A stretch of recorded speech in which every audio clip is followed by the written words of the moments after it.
190 plus GST ಸರ್. 190 plus GST. MOQ ಬಂದ್ಬಿಟ್ಟು 50 piece. Totally brand bill mention ಮಾಡ್ಬಿಟ್ಟು ನಿಮ್ಗೆ ಆರ್ಟಿಕಲ್ಸ್ ಕೊಡ್ತೀವಿ ಸರ್. ಆರ್ಟಿಕಲ್ ನಂಬರ್ ಶೋರ್ ಮಾಡ್ಸಿ ನೋಡಿ ಸರ್, ಇಲ್ಲಿ ಸಿಗ್ತಾ ಇದೆ. Okay, same article same piece ನೋಡ್ಕೋಬಹುದು. ಒಂದು ಪೀಸು ಇನ್ ಕೇಸ್ ಕಾಪಿನೋ ಇಲ್ಲ ಡೂಪ್ಲಿಕೇಟ್ ತೋರಿಸ್ಬಿಟ್ರೆ ಸರ್ ನಾನು ಫ್ರೀ ಆಗಿ ಕೊಡ್ತೀನಿ ಈ ಪೀಸು. ಡ್ಯಾಮೇಜ್ ಡಿಫೆಕ್ಟ್ ಶೇಡೆಡ್ ಏನಾದ್ರು ಇನ್ ಕೇಸ್ ಪ್ರಾಬ್ಲಮ್ ಬಂದ್ರು ನಾವು ರಿಟರ್ನ್ ತಗೊಂತೀವಿ ಸರ್.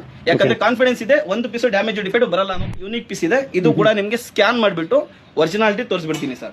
ಟೋಟಲಿ ಒರಿಜಿನಲ್ ಇದೆ ಸರ್, ಯಾವ್ದು ಕಾಪಿ ಇರಲ್ಲ, ಯಾವ್ದು ನಿಮ್ಗೆ ಫಸ್ಟ್ ಕಾಪಿ ಕೂಡ ಇರಲ್ಲ. ನಮ್ದು ಪ್ರೈಸ್ ಬಂದ್ಬಿಟ್ಟು 300 plus GST sir. 300 plus GST. Piece ಕೂಡ ನೋಡ್ಕೋಬಹುದು. Same piece. ಚಾರ್ಟ್ ಅಂತೂ ಯುನೀಕ್ ಆಗಿದೆ ಸರ್.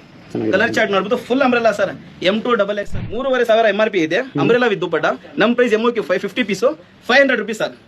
ಸೈಡ್ ಕಟ್ಟು ಒರಿಜಿನಲ್ ಅವಾಜಾ ಟಾಪ್ ಬಂದ್ಬಿಟ್ಟು 320 ರೂಪಾಯಿ ನಡೀತಾ ಇದೆ ಸರ್. ಒರಿಜಿನಲ್, ನಾನು ಕಾಪಿ ಹೇಳ್ತಾ ಇಲ್ಲ, ಒರಿಜಿನಲ್. ನಾನು ಅಂಬ್ರೆಲಾ ಕೊಟ್ಬಿಡ್ತೀನಿ ಸರ್ 350 ರುಪೀಸ್ಗೆ. ನಾನು ಕೊಡ್ತಾ ಇರೋ ಪ್ರೈಸ್ ಒಂದ್ಕಿಂತ ಚೆನ್ನಾಗಿದ್ರೆ ಖಂಡಿತವಾಗ್ಲೂ ಬಂದು ತಗೊಂಡು ಹೋಗಿ ಸರ್. ಸ್ಕ್ಯಾನ್ ಮಾಡಿದೀವಿ, ಓಕೆ, ನೋಡ್ಕೋಬಹುದು ಸರ್. ಸರ್ ಇದು ಕ್ವಾಲಿಟಿ ನೋಡಿ, ಲಿವಾ ಫ್ಯಾಬ್ರಿಕ್ ಅಂದ್ರೆ ಈ ತರ ಇರಬೇಕು, ಇದನ್ನ ಹೇಳೋದು ಕ್ವಾಲಿಟಿ. ಸೊ ನಾವು ಲಿವಾ ಟ್ಯಾಗ್ ಹಾಕ್ಬಿಟ್ಟು ಲಿವಾ ಫ್ಯಾಬ್ರಿಕ್ ಅಂತೀವಲ್ಲ, ಅದಲ್ಲ ಲಿವಾ ಫ್ಯಾಬ್ರಿಕ್. ಸೊ ಇದು ಲಿವಾ W kurtis, ಆರಿಲಿಯಾ kurtis, WL SKD ಸಂಗ್ರಿ, ಅದು brand umbrella with top plus